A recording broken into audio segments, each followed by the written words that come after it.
Hi guys, welcome back to MMA Breakdowns and Bets. You are here with me solo. Last week Brandon did it. This week I'm doing it. Brandon's up to stuff. You know, he's always up to stuff. Who knows what he's up to? But no, he's actually he needed time to get through a ton of the regional stuff because this was a big week. So I said, hey, last week you did it. He asked me to do it this week. So here I am. Where was I last week? Oh, I was out with Bruno Silva with, he fought in the UFC. Killed it, got performance of the night, did amazing, beat Tyson Nam, and then I was on vacation with my family for a little bit. So you guys have me all by yourself today. So whatever Brandon's up to, you guys will see him next time. Next week we'll be back to it. Next week we'll be back at our normal schedule. Everything will be just as normal, and you can have us both. As you see, I'm in my house again, not in the fun studio. So let's get it going. We've got 286 this week. This is a rematch of Kamaru Usman and Leon Edwards. So we're going to start bottom to top as always. But before we do, you guys, please like the channel, subscribe to the channel, and go sign up to the Patreon. Of course, you get all of my picks, all of Brandon's picks on the Patreon. But you also get, we have threads on every MMA event out there. Everything from LFA, everything from PFL, BKFC, and there are. We don't do as extensive stuff as we do on the UFC, but we go through and we pick each fight. Just the good fights on the card and the good picks on the card. And there's a lot of smart guys on the Discord, and everybody's been making a lot of money, doing really well the last couple weeks. First couple months, first couple shows of the year were a little bit off, a little bit crazy, but everyone has been pretty happy on the Discord lately, so definitely check it out. Link in the notes. And let's get it going. We've got quite a few fights. Like I said, I'm doing this solo. I want to get to it and be done with all of this. So first up, we have Veronica Hardy and we have Juliana Miller. And we saw Miller. She won the UFC show. And, she looked good-ish doing it. Her stand-up is weird. She's long, she's gangly. She doesn't really have the stand-up chops. Her wrestling's not bad. She's got a she does a good job of when she gets a body lock, she controls it well. And then her jiu-jitsu is really where she shines. Try saying that once fast, but her jiu-jitsu is good. She's competed a lot. She's done a lot in the jiu-jitsu scene. When she gets on top, her ground and pound is really good. Her control is really good. She's a top player. Wrestling's not phenomenal, but she's decent. On the other side of that, we have Veronica Hardy, and she is coming off of quite a long layoff. She's 6-4. Formerly Veronica Mercado, whatever the hell her name is. But she is now married to Dan Hardy. And I actually, when you look at her and you look at who she's fought and who she's lost to, her last loss was to B. Malecki. She actually was winning that first round. She looked good. She was doing well. And she death gassed after that. I don't know what the hell happened. I don't know what was going on. But she didn't look good after that first round. And B. Malecki came on and really put a beating on her. And I believe that's why we haven't seen her in a while. She said that she has been dealing with concussion stuff. She was retired. Dealt with a bunch of concussion stuff. That was back in 2020. So she's back now. She's living in England. She's married to Hardy. She wasn't bad before. She was a black belt in jiu-jitsu. She has kind of a karate stance. The last fight we saw her in, she was up a weight class. So now she's back down a weight class where she belongs. Miller is the A-side here, but I wouldn't be surprised to see, Hardy actually go out and spoil some parties. Miller's the smart bet here, but we saw it last week. The smart bet was JJ Aldrich, and Aldrich shit the bed. She looked horrible, and she popped a lot of parlays for a lot of people. So I wouldn't be surprised to see Miller, kind of end up, I don't know, just not looking great or just Hardy looking phenomenal. Okay, so I'm not going to say bet the house on Hardy, but with the time off, I don't think she was bad to begin with. I think having a UFC fighter analyst as a coach is really going to help her. It's going to help her game plan. It's going to help whatever's going on with her. I think her biggest weakness was going to be her wrestling, both offensive and defensive. She had some She had some bad defensive wrestling before, but she's explosive. And we saw her even with Jillian Robertson kind of get on top, explode up, do the right stuff. And of course, Jillian Robertson won. I'm assuming Miller's going to be the A-side here. I'm assuming Miller's going to get the win. But I think we've got two kind of parlay busters like we saw with Aldrich last week. I wouldn't be surprised to see if this is one of them. So don't put this in all of your parlays. Also don't, one way or the other. But wouldn't be a bad idea if you guys like, risky throw some money down on Hardy at plus 360 or plus 400, whatever the hell she's at right now. All right, next up we've got, who is up? Jai Herbert and Ludovit Klein. And man, Jai Herbert does all of the right stuff. He's good. He's long. He's rangy. He honestly is a solid fighter. It's just that chin of his is just too risky. On the other side of that, we have Ludovit Klein, who outside of his really bad loss to Nate Landweller, where he just kind of hurt him, kind of death gassed. I thought he's actually a solid fighter, and he has really good low kicks. His southpaw is really good. He fires those low kicks and then wings those high kicks up at you. And he's got a really good jab. He jabs well, finds his range, finds his distance, but then he will fight in the pocket too. He will exchange, and he's not afraid to exchange. He's not afraid to throw 3, 4, 5 punches. He's not an amazing wrestler, but neither is Herbert. But man, last time I saw him with I think it was Mason Jones was his last fight. Let me look really quickly. I believe that was the last one. Yep, it was Mason Jones and then Devontae Smith before that. So, I like Klein here. I think he's going to fire in the pocket. I think those pocket exchanges are what's going to happen. Herbert won't fight in the pocket. Herbert throws, and then he kind of bails. He tries to draw you in. Where Ludovit is going to he pause with that jab, or he'll stick that jab too. But he knows how to engage in a firefight, and then when he does, he's good in there. He's got a good chin. I think we saw a one-off with his cardio. He kind of knows how to win. He's a solid fighter, and I like Herbert as well. But I can't trust the chin, and I expect that the combinations of Ludovit, the forward pressure of Ludovit, and then the chin, eventually he's going to find his mark again and again and again. So I like Ludovit here. I think he's a solid guy. I think he's had a couple bad fights, but I think he's definitely the A side here. What else do we have? Joanne Wood, Luana Carolina. I didn't tape that. Jake Hadley, Malcolm Gordon. On paper, these two are very similar. So they will strike. Their wrestling is very almost non-existent, and then they'll jiu-jitsu from their back. The difference, though, is one, Hadley's a little bit cleaner of a striker. Okay, so he's faster. He's a little bit more dynamic. Gordon he's not a bad striker, but he's labored. Everything seems like there's a lot of effort. He's always almost like stumbling forward with his combinations. He's rushing you. He's blitzing you. He's always off balance in the striking department. He does know that. He has good cardio, and he knows how to use it and when to use it. We saw that with the Figueiredo fight, how he just went at him guns blazing. He knew to get into his face. He knew to do it. He knew to press him. And he was okay losing that first round because he knew it was going to take Figueiredo's cardio. And he did that. He did that well. Now, the issue with Malcolm is he will play off his back a little bit too much. He's decent. His jiu-jitsu's not bad. But he will play on his back when he's there for a while. He'll throw arm bars and triangles and sit there. He's best at when he gets top position or when he gets the back. Those are his best positions. Cage wrestling's not bad, but it's nothing phenomenal. On the other side of that, we have Jake Hadley, who, again, like I said, he's really fast. He has almost zero wrestling, like negative wrestling, but he's not an idiot. And he knows that when he's on his back, he immediately attacks a go-go plata. He immediately attacks a Oma plata. He starts attacking jiu-jitsu to scramble and find his way on top, which I like.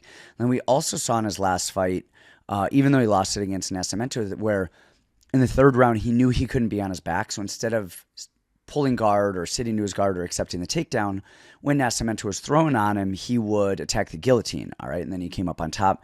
And Nascimento's jiu-jitsu is great and ended up scrambling, kind of out-scrambling him. But I think all things said and done, I think that the speed and the willingness to the speed of Hadley and the willingness to accept bottom from Malcolm Gordon, I think that's going to be the difference in this fight. I like Hadley here for the win.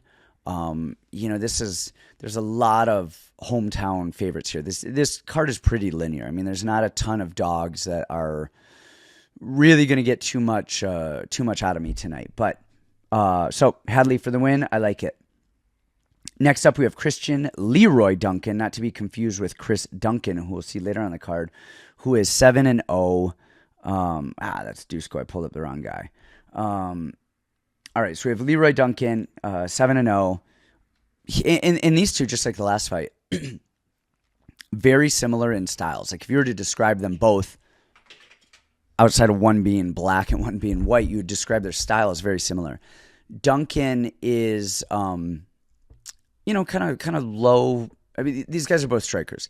They both move well. Dusko uses his kind of in and out movement. He tries to roll. He tries to bait you in. And he has decent footwork and decent head movement. Same thing with Duncan. He's got good, I wouldn't say technical striking, but he moves well and he flows well and he sees this stuff well. But the thing with these two guys, and both of them have if they get on top, their ground game is decent. These guys are both solid.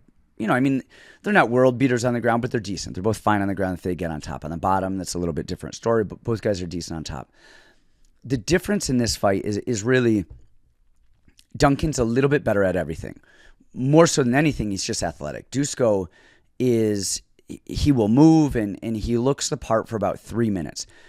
The second that 3 minutes ticks, he slows down big and his chin is up, and when people press him, he just chin up, moves back, and it's like he falls off a cliff. Like he looks apart for a couple minutes and then he just slows down so much that I think anybody could hit him. Now, Duncan on the other side of that, if Dusko's hands are 6 inches too low, then Duncan's are 3 inches too low. If, Dusko's chin is up a little bit too high, Duncan's is just a little bit lower than that.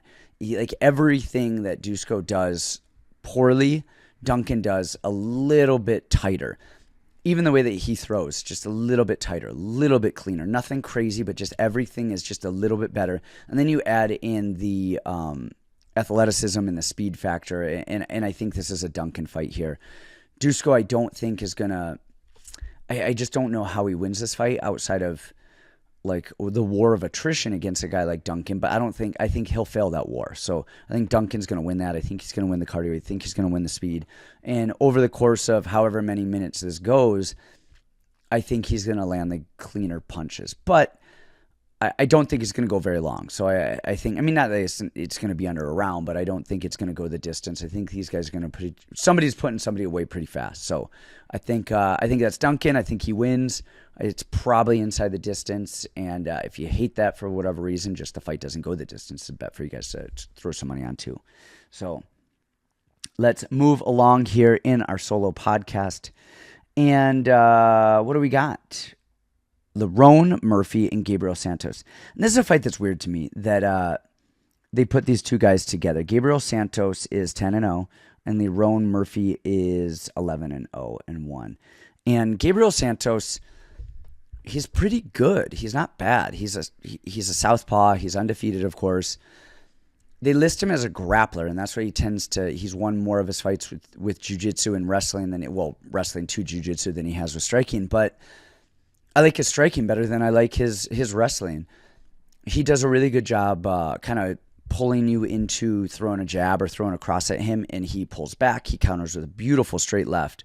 I really like his movement right there. He's got really fast. He's got a good, as a southpaw, he's really good low kicks, adds middle kicks. His left body kick is good. But then he also has good body work as well. His hands are good. His hands are clean. He'll switch stances a little bit, I think more or less just to draw you in to see what he can do. It's nothing crazy, but he's good. He's a good striker.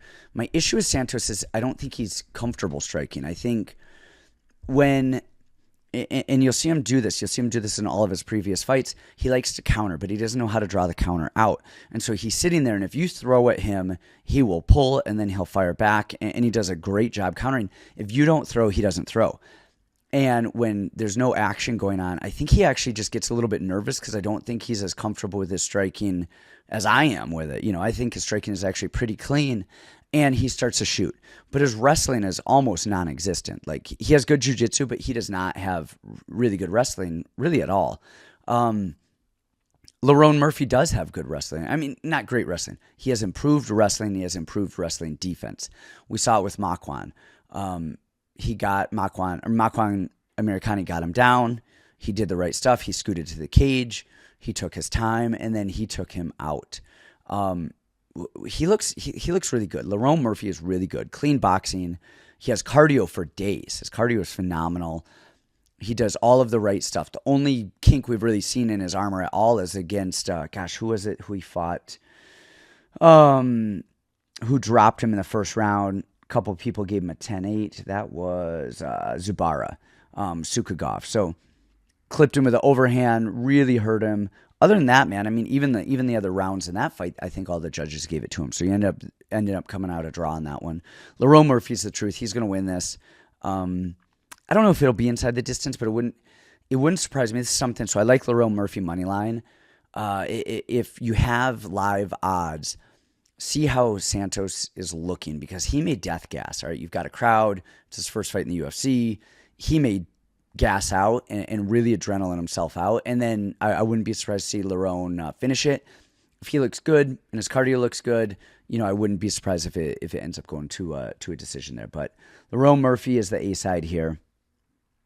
Let's move on. We've got Mohamed Mokaev against Jafel Filho. And this is another one that is a weird fight. Why put these guys together? I mean, this is Filho's first fight. Mokaev we've seen a lot, but I just don't know what they're doing. Why are they trying to put these two together? And just a weird one. But I do like, same thing here. I like Filho. I like Filho. I think he's good. I think his striking's not amazing, but it's effective, and he does it well. He's more of we see this now. The guys we see coming out of Brazil are Thai-style fighters. Charles Oliveira did it. Now everybody is a Thai-style fighter. They just plod forward, hands up, Muay Thai, Muay Thai, Muay Thai. And he's not really any different, throws really, really aggressive kicks, has decent hands, won his fight, I think it was his last fight that he won. He was kicking a lot, but then I believe it was a hook that ended up, it was a left hook to ground strikes that ended up getting the win against one of the Goat Shed guys. And again, his wrestling's not amazing, but it's decent. If he gets a hold of you, he has a good body lock, he does well. And he has good jiu-jitsu. His jiu-jitsu is really good, solid. I think his jiu-jitsu is better than anybody we've seen Mokaev fight before, his pure jiu-jitsu. But can Filho get it to the ground? That I don't know. And then again, on the other side, we have Mokaev, who's got a gas tank for days. He's not a great striker, like not amazing, but he's effective. He's fine. He does all the right stuff. He's fast. He's aggressive. And then he knows to get the fight to the ground. His cage wrestling is solid. It is solid. I mean, honestly, Mokaev is the guy right now. He's really young. He's 21-ish years old, something like that. How old is Mokaev? Let me see if I even pulled him up. Let me do this right here. He is 22 years old. So he's a youngin'. Dude was born in 2000. Like, who the hell does that? Like, I feel like if you're born in 2000, you can't even buy cigarettes or beer or legally enlist in the military. It's too damn young. So anyway, but Mokaev, we saw him last time with Gordon, and the only thing that we've seen an issue with him is if he gets put on his back. He's not bad. He's decent. Maybe he stayed on his back. I think it was the second round because he knew, all right, I already won the round. I'm good. I just have to stay here. But he didn't do a lot well. And again, maybe he knew he already won the round, and that was his plan. Hey, I'm just going to sit here. But he wasn't attacking. He wasn't really getting up. That was a wrap. And then we saw him get out-scrambled a little bit by Gordon in the third round. where he jumped on his back. Mokaev passed the test. That was it. This actually, I assume that Mokaev would be the favorite here, but to see him at like minus 850, I was actually kind of shocked. I would assume that, considering the guy he's fighting with the jiu-jitsu that he leveled of Filho, that he'd be minus 300, minus 400, something like that. But seeing minus 850, I was like, what the hell? Now, Mokaev is just getting better. Every time we've seen him come out, he's getting better and better and better. So I think the Mokaev that we saw last time, this might be a very close fight. But if we keep seeing the improvements that we have been seeing with him, he may end up coming out here and, maybe Filho shoots, Mokaev jumps to a guillotine, he finishes it, that's a wrap. I don't really know. This is the other parlay buster that I wouldn't touch just because at the price, and he's actually fighting a really good opponent. I think Mokaev is going to win this, but at minus 850, you're not getting a ton of reward out of putting him in any bets, putting him in a parlay. Honestly, it's nothing but risk. So I wouldn't put all of your eggs in this Mokaev basket. I mean, if you just love him, you want to bet minus 850 straight up, great. I don't see a lot of value in it. So just be careful on this one. I like Mokaev. I think he's phenomenal. I think he's fighting actually a really, really good guy who fortunately can't wrestle that well. So that's the key to this fight, is he can't wrestle that well. Mokaev on top should be fine. Mokaev, I think wins it. Just, I don't know. What's the value in it? You kind of want risk reward. And I don't know that there's too much reward on this one. All right, next up, ladies and gentlemen. Are there any ladies out there? I think we're probably all 100% male, audience over here. All right, next up we have Sam Patterson and Yanal Ashmoz. Ashmoz is 6-0. Patterson is 10-1. And this is a crazy one to me. Sam Patterson is 10-1, and he's actually beaten a lot of good guys. I mean, his last fight, Senzi was 7-0 at the time, or 7-1 at the time. Before that, beat a 10-6. Beat somebody with Magomedov in their name at 14-1. Second round guillotine. Another guy, I'm blind, 18-6 before that, 9-3. Like, dude is tested. He's battle tested. He's good. I couldn't see a lot of tape on him. I found the Senzi fight, of course, and then before that, I just saw a couple highlights on a couple things. And then I don't think I saw tape on anything outside of Cowley, where it was not. I don't know. I just whatever. From the tape I saw, and maybe I'm wrong. Maybe you guys can send some tape, add some notes. Put a link in the notes or something. From what I saw, this is the worst good guy at 10-1 I've ever seen. So, I mean, the only thing that he has is he's tall and he's awkward and lanky. People have a hard time finding their way in, and he has really good cardio. I cannot wait to fade this freaking guy. He's horrible. His chin is in the air. He gets hit. He's slow. This dude is not very good. I would love to see his other fights. I haven't seen him. What I saw in the Contender, just getting clipped. Senzi just gassed out. Holy heck. The dude is not amazing, but he's beaten really good guys. So I'm curious if it's all just cardio stuff, if he just perseveres through. But I was hoping to find a way to see Yanal Ashmoz win this fight. I was like, dude, so I'm looking at Sam Patterson. I'm watching his fight tape. I'm very less than impressed. And I was like, oh my gosh, if he's fighting anybody who can just land a couple overhands, we're good. Patterson's going down. And then I have Ashmoz, who's 5'8", 5'9". All he throws is the shortest left hook, left overhand he can possibly muster up, or the shortest right hook, right overhand he can possibly muster up. And he kind of seems almost like Patterson in the sense, not like it's cardio. He has fine cardio, doesn't seem to be having cardio issues, but he doesn't really do anything well. He kind of waits for his opponents to just screw up and then capitalizes on it. I don't know why he's in the UFC. He's 6-0. He didn't come from Contender. He hasn't really beaten anybody decent. I really am perplexed, how he got here. I will come out of retirement if it means I get to fight Yanal Ashmoz. Dude, I'm 40 on the couch. The dude, I just don't get it. And I mean, again, he's physical, he's in shape, he looks the part.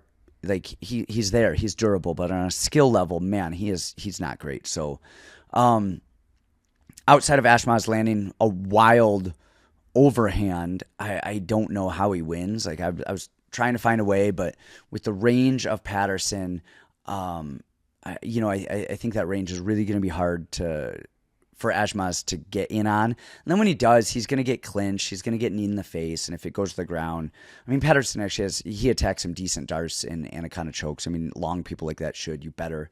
But man, not amazed, not impressed, but I think Patterson's going to get the win. Next up, we have Chris Duncan and Omar Morales. And this one, to me, is another... I mean, there's a couple guys on this card that I'm just like, what the hell? Chris Duncan is another guy like Patterson. He is not amazing at all. The dude just stands there, hands up, walks forward, gets chinned, zero head movement at all, and just swings bombs. And he hits hard, man. Like, he sorry, I'm kind of sick, kind of getting over sick, kind of getting sick again. I don't know. But, I mean, he wings kicks. He throws hard. We saw him against Charlie, the Cannibal in Contender Series.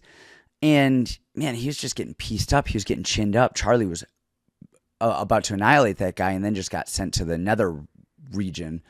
He just, what did Brandon say? I think he says the metaverse got sent to, somebody told me Bruno Silva sent Tyson Nam to the metaverse, and that made me laugh. But that's what he did to Charlie Campbell. And, and same with Slava on the show. Now, Slava's a little different. Slava's good. Whatever. Slava's good striking. But, man, Duncan is slow and unathletic, but he hits hard and he's durable. Or not durable, but he will come for it. He'll fight you. And then we have Omar Morales, who is like a consummate underachiever. Everybody's been talking about this guy forever. My guy Jonathan Pierce fought him, took him down, mauled him, beat him up. I think he submitted him in the second round, maybe the third round, I forget. But it looked like Omar just didn't want to be in there anymore. So Jonathan was just taking him down, beating him up, and Omar kind of broke just after a couple takedowns. Even JP said it afterwards. He's like, yeah, I feel like he just didn't want to be in there anymore.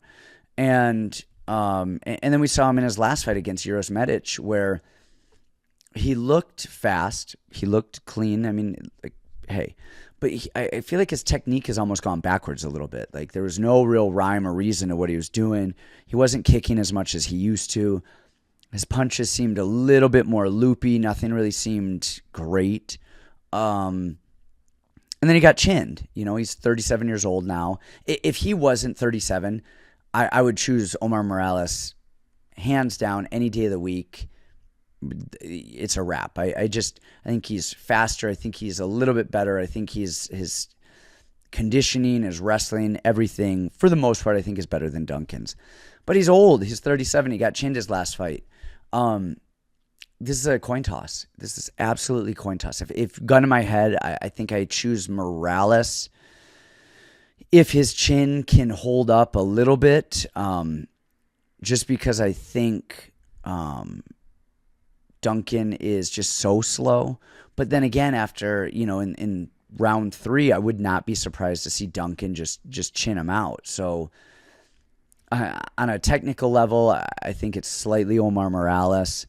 On a young level, I think it's Duncan, but Duncan doesn't have a great chin either. So I think if somebody's getting knocked out, I think it's probably going to be Morales, but I wouldn't be surprised to see just Morales win a decision because he's just a little bit busier, a little bit faster, does a little bit more. So I barely lean Morales. But pick a coin, flip a coin. I don't know. Like this is one of those ones I'm looking at it a lot, and I was really having a hard time trying to find a read on this because it's the slowness of Duncan and how much he just stands there and wants to get hit versus a 37-year-old who was chinned in his last fight. So you guys do with that what you will. If you think that Morales has just enough chin to avoid getting like murked, then go Morales. If you're like, all right, Morales' chin is gone, Duncan's power, then go Duncan. But I slightly lean Morales. Not a lot of conviction there for me, but I do lean Morales on that one. All right, next up, Jack Shore and Makwan Amirkhani. And I'm familiar with both of these guys because I've had fighters, again, fight both of these guys. I've had two guys fight Makwan, 2-0 against Makwan. Kamuela Kirk fought him on like 10 days notice. And Jonathan Pierce fought him last and just annihilated him. Jack Shore, Hunter Azure fought him, lost a split decision. And, you know, we just saw him come out, lose to Ricky Simone in his last fight. Now he's moving up a weight class. Which, I mean, this fight, look, I'm not telling you guys something you don't know. This is, Makwan has 1 round in him, and he's really good for that round. I mean, you know, like Kamuela Kirk, is one of the most athletic guys I've ever met, and he's just grabbing him and just throwing him around like freaking Bam Bam. You know, and Jonathan Pierce is one of the wiriest son of a bitches I've ever met too, and just hard to control, hard to move, hard to do stuff. And he was getting him down, throwing anacondas, throwing darces, you know, until he was just dead. But that was that. And Jack Shore, I mean, Jack Shore's tough. He's good. He's durable. He does all the right stuff. The only thing you've got to look at here is, you know, Makwan, who's dragging down Edson Barbosa and Arnold Allen again and again and again. Dragging down Kamuela Kirk, dragging down Jonathan Pierce. Is a smaller Jack Shore going to be any different? Now, when he does drag him down, is he good enough to attack a sub before he death gasses like he always does? Shore's the A side here. I mean, I want to say Shore, but it would not surprise me to see Makwan catch something. And maybe I'm just biased because he's fought a couple of my guys and I want to see him do better. Maybe I think he's better than he is. On a betting side, you've got to go Makwan decision, Makwan finish. If it goes to a decision, no bet. I think that is such a safe bet. Or you do the opposite. You go Jack Shore decision, finish equals no bet. Because realistically, I think Makwan is the only one who's going to finish. Even Jack Shore, even if Makwan death gasses, I think he could probably get through the fight with Shore, who's just not a finisher. He's a point you, touch you, find you kind of guy, whereas Makwan is all in and, you know, kind of that. So I know Shore's the upside. I wouldn't be surprised to see Makwan get a finish on this, you know, and it could be something crazy. His stand-up's not bad. He just hates standing up. So he's actually fast. He's actually athletic. You know, again, Shore's probably going to win this. Betting wise, do a split on it. You know, Shore by decision or, you know, finish no bet. Finish Makwan, decision no bet. So see which one you like there. I mean, that's pretty much when is Makwan really done well outside of round 1. So you kind of know that's coming. All right, next up, we are inching up fight number 11 on the card. We have Marvin Vettori and Roman Dolidze. And Roman Dolidze is one of those guys. Him and Dricus du Plessis are the same to me. I have called against them every single time I've probably seen them fight, both of them up until this point. Dricus has proven me wrong again and again and again. And so is Roman Dolidze again and again and again. Like, what the hell is going on here? Roman has gotten better since we first saw him in the UFC. He was at Extreme Couture, which I don't believe he's still there, which actually Marvin Vettori is. So he was at Extreme. His wrestling has gotten a little bit better. His striking has gotten a little bit better. His fight IQ has gotten a little bit better. He started doing slightly less dumb, apish shit. And he finds a way to win, man. And honestly, from the Hermansson fight, I think Hermansson was really winning that fight. I think everybody would agree. But Hermansson's jiu-jitsu is honestly probably too good for his own good, where he was too comfortable with it. He was too comfortable going into Roman's guard. And, man, Leeds hit that beautiful sweep on him, scrambled up and out and wiggled. And then he attacked a leg lock, which he came up to into a She's a compression lock on the knee, and then he came up and was just beating him from the back. I mean, that was just slick stuff from Roman Dolidze. His submission game is solid. His wrestling game is not solid. He's more than happy to push you against the fence. We've seen that in the Strapoli fight. And we saw it a little bit even with the Kyle Dawkins fight until, pushed him against the fence, got the knee. But he's fighting Marvin Vettori, who I highly doubt he's going to be able to get down. And Vettori's boxing is good. People go crazy about Vettori's boxing. It's good. He has looked good in times. Whitaker made him look amateurish with his hands. He didn't have any idea what to do with it. But not only was he not finding Whitaker, but he was like punching over himself. He's like trying to almost throw 2 punches at once. Almost looked like he was trying to punch like a freaking Hadouken Street Fighter double uppercut or something. Like it just looked weird. And maybe that was just Whitaker being so good and just getting him off balance. I don't know. But they're both southpaws. Vettori will throw calf kicks. Roman Dolidze, I don't think he knows what a kick is. I don't think he kicked it all against Hermanson. And Dolidze standing is just so inactive. He doesn't do a lot. And I think that alone is going to cause a lot of problems. So I think Vettori's defensive wrestling and his volume in the hands is going to be his path to victory here. As long as he doesn't do something stupid and start shooting in and leaving his neck. Because, man, if he plays with fire, he's going to get burned. And Roman Dolidze will, man, the dude, honestly, like, as weird as he is and as goofy as he is and as ape-ish as he is, he's got really good submissions, really good jiu-jitsu from the bottom. So Vettori better avoid it. But I feel like the Extreme Couture guys already know what they're dealing with Roman because he was there for a long time. So they kind of have the upper hand. They already know how to game plan. They already know what he's good at. They're going to know if Vettori is good to go on the mat with him or not. I'm assuming he won't, and I'm assuming the volume of Vettori is going to be a path to victory for him. So I like Vettori here. At some point, Roman Dolidze and Dricus du Plessis have to lose, and I will be there waiting for them and say I told you so all along after like 500 bets and breakdowns and everything picking against them. So it's shocking to me to see both of them do so well so long, but man, it's crazy. Jennifer Maia, Casey O'Neill, didn't tape it. Gunnar Nelson, Bryan Barberena. So Gunnar was out for a long time. I guess he had some rib injuries and stuff, wrestling the mountain from Game of Thrones, doing dumb shit. So, but if I was from Iceland and I had a chance to wrestle the mountain from Game of Thrones, I would do it too. Even if it meant my career was going to be on hold for a couple years. You guys would do it too.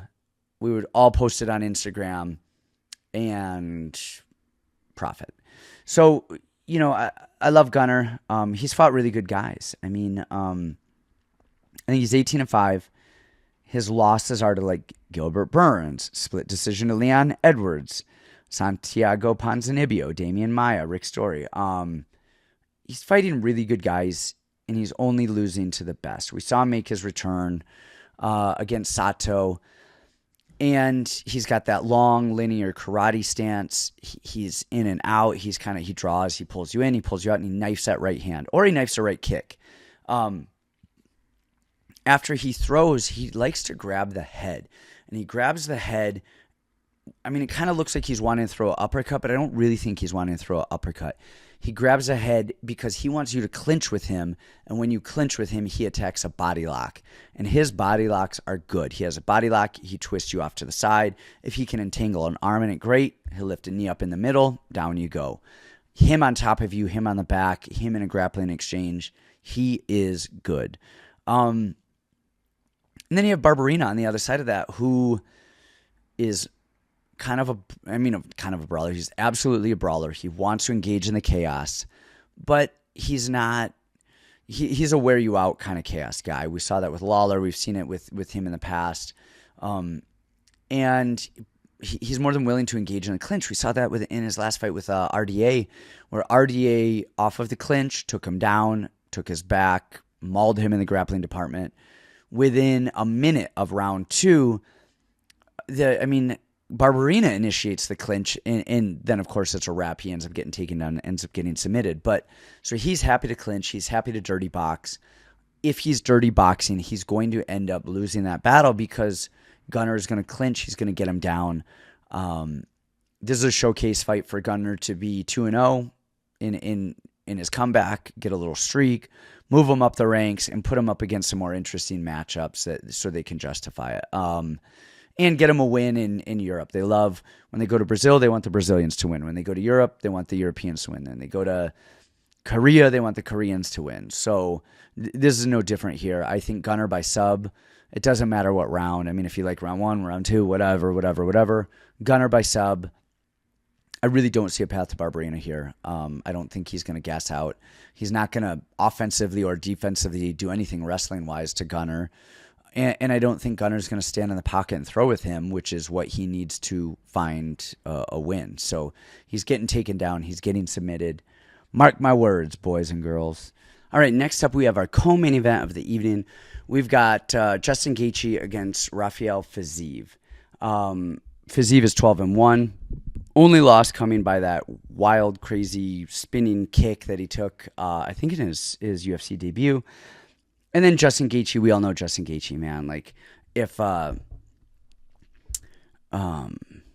there's a queen of violence, he's the king of violence over here. So, Justin Gaethje, we all know him, but let's look at his record really quickly, because this is something that people have got to hear before we continue.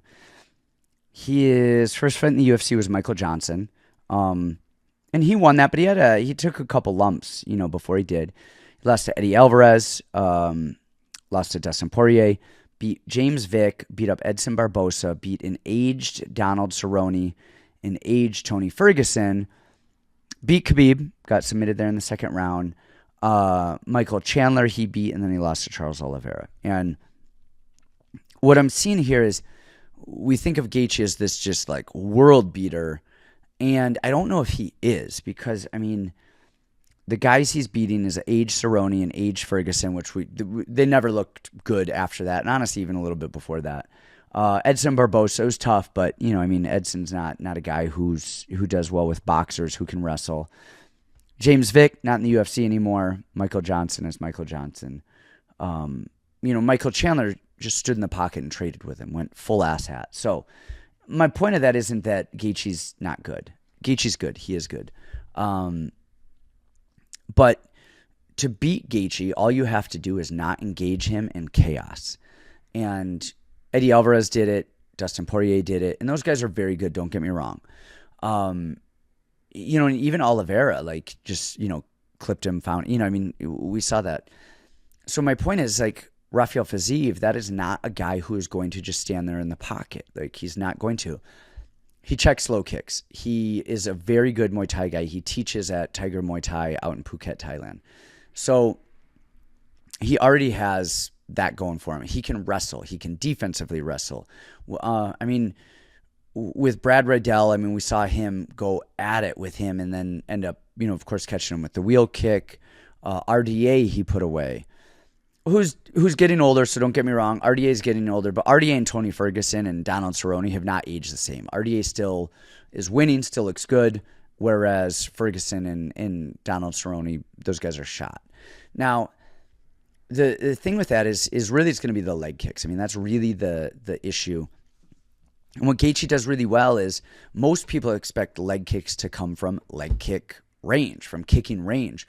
Whereas Gaethje has done a really good job of finding how to implement those calf kicks from boxing range. He does it really well. He finds this, he does it from the pocket as people are exiting. He throws them as they're entering. He's throwing.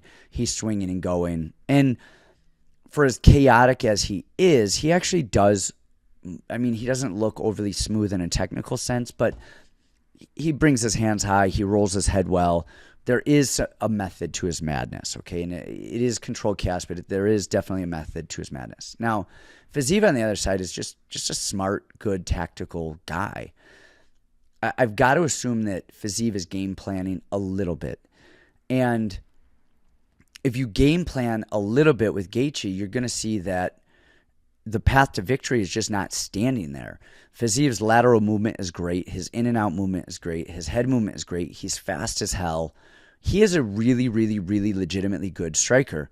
I think if he just doesn't exchange into these wild firefights and give Gaethje the chance to just club him, I think Fiziev is going to pick Gaethje apart. Now, it doesn't mean he's not going to get hit. Doesn't mean he's not going to go through a hellish fire as he's doing it. It's a Justin Gaethje fight, and these guys are both at the top of their game, and they're, in the top of the division. But, I mean, can Gaethje win? Absolutely. But I think the technical prowess and his Fiziev's willingness to check a kick, and then what if he goes southpaw? Now all of a sudden you're open stance to open stance, and that calf kick is just not as effective. Or what if he goes back and forth between orthodox and southpaw? And now it's kind of messing with Gaethje's ability to set up that calf kick, and while he's thinking about setting up the calf kick, Fiziev is firing shots on him. So I like Fiziev in the co-main event. I think it's just going to be a smarter and more tactical fight. And that's it. We're going to the main event now, you guys. So if you haven't already, subscribe to the channel, please. If you guys are listening on a iTunes versus YouTube, please, just run over YouTube app, type in MMA, or actually my username is Santino DeFranco82. So hit me up. Share, like, all that good stuff. And then, definitely check out the Discord as well. So we're up, man. We're up to the main event. We're just flying through it. I don't want to hear myself talk too much, even though I love it. And it's late. I'm hungry. I have shit to do. Rocky Leon Edwards, Kamaru Usman. There's really not much that I can say that gives it that you guys don't know.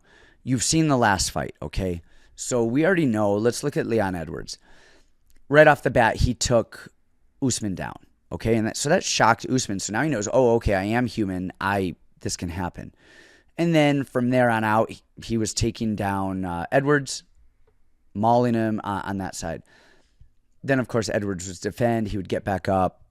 We saw the fight, all right? Fourth round, they get back up, fires a kick, whatever. We know where it ends. On the other side of that, Usman... He did this a couple of times. We've seen it with George Masvidal in the first fight where he just pushed Masvidal against the fence.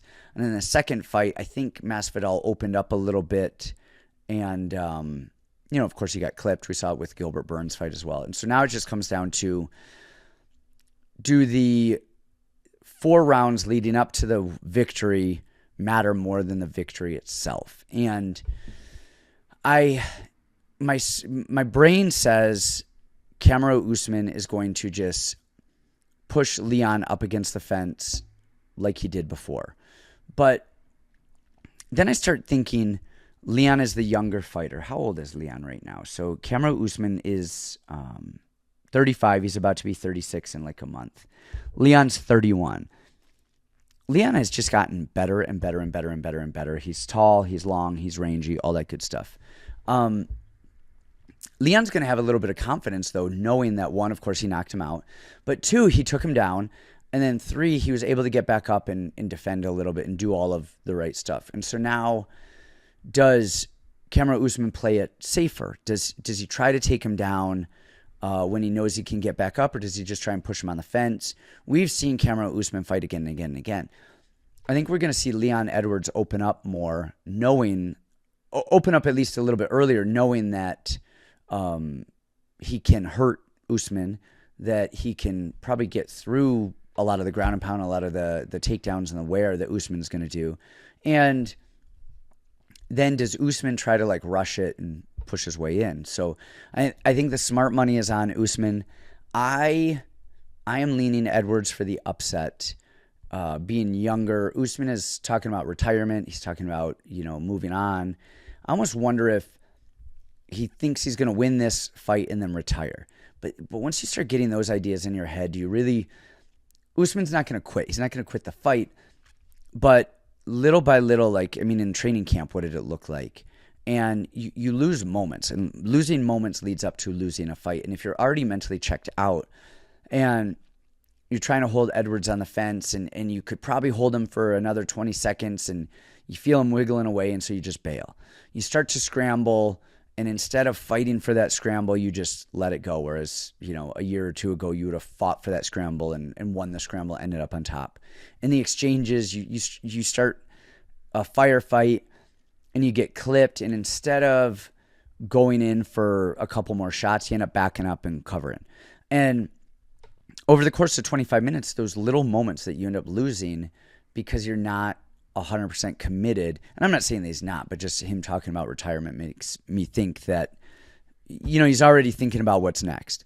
And little by little by little, those little moments add up to either a finish or losing a decision. So it's probably crazy. Leon was doing really was losing most of those moments in the fight leading up to it. Being the younger guy, we're starting to see a changing of the guard. We're starting to see, Valentina just lost.